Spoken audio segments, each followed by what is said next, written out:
Jonathan Taglione, and welcome to Positive Approach Counseling first video of Season 3. Today what we're going to be talking about is improving your confidence and what steps it takes in order to prove your confidence. To do so, we're going to hit 4 areas of how confidence is improved. So the first step would be facing your fears. Then, after you face your fears, the next step that you need to take is face your inner critic, Then on top of that, what's very important is that you need to practice adequate self-care. And the last step to help improve your confidence is boundaries, boundaries, boundaries. Okay, so let's start with the first step of so let's talk about facing fears. So the first step that you have to ask yourself is, what are you afraid of? And then the next step would be is that, how are you going to put yourself in a situation in where you're going to expose yourself to that fear? And the key word is exposure. So the first step that you're going to have to do is create a situation in order to create exposure. And then once you expose yourself to that fear, you're going to have to slowly make bigger steps in order to maintain your calm and control your thoughts and also your body sensations. So hypothetically, for example, let's say that you are afraid of heights. So the first thing that you would do is that you would close your eyes and that you would imagine that you're in a building, let's say the Empire State Building, and you are on the highest floor. And I want you to imagine, what is it like to be on the highest floor and look straight down? And what we would do is we would actually get that body sensation and that feeling. We would want your mind to connect to those body sensations. And then the next thing that you would do is that you would also tell me what your thoughts are. And on top of that, we would try to regulate those body sensations and those thoughts, and we would get you to stick with that image. And then from there, we would slowly try to improve your confidence. And then next step would be, okay, so if you work in a building, what do you need to do? Well, go on the first floor, look out the window straight down, and tell me how you feel about that. Then you would go to the next floor, and the next floor, and the next floor, and so on and so forth, until eventually all that fear that you have built up in your mind completely goes away, because you're exposing yourself to what you are afraid of. And if you expose yourself to what you are afraid of the most, you will become a lot more confident in yourself and as a person too. And facing your fears is a very big and powerful confidence booster. So remember, if you face your fears, you will become a lot stronger as a person. Okay. So the next step in improving your confidence would be facing your inner critic. Now, this is going to be very difficult and very hard, because there are a lot of people out there that deal with a lot of shameful feelings in what they have done in the past and what they are doing. And sometimes our anger is turned inward, our shame is turned inward. There are a lot of situations where we regret the past, and we have a tendency to obsess about it, ruminate about it, to the point to where our confidence goes all the way down. And tearing yourself down and being hard on yourself, letting your inner critic run wild, is not a good thing for you. So the next time that you are facing your inner critic, I want you to try something. this is a challenge to my viewers out there. Instead of being hard on yourself, I want you to try to empathize with your inner critic. Ask yourself, what is the emotion that you feel when you are self-criticizing yourself?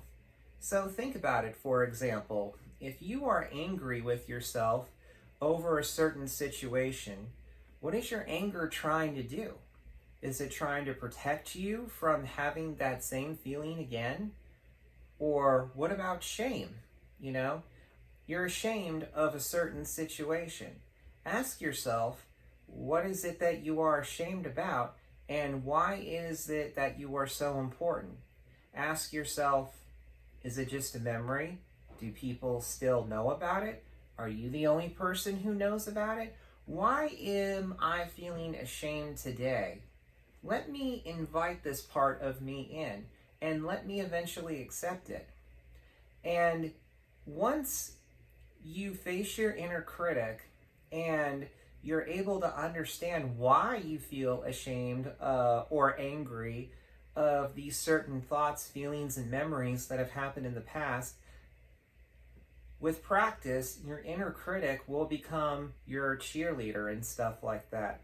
You'll be able to say to yourself, yeah, it happened.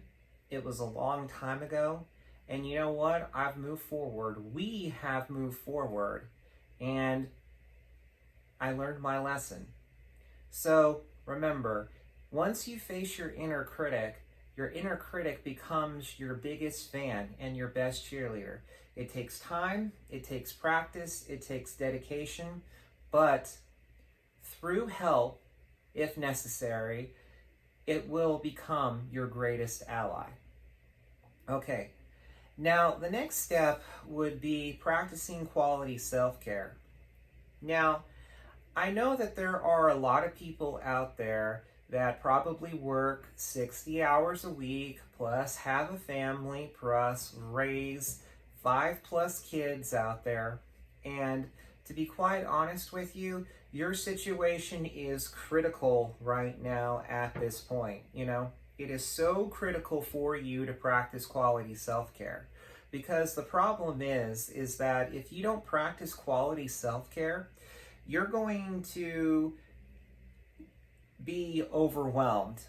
And when you are overwhelmed, you're not going to catch a break.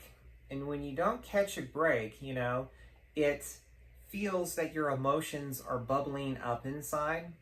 And then it leads to you eventually being overwhelmed that you just want to blow up at the people that you love the most. So, what is quality self-care?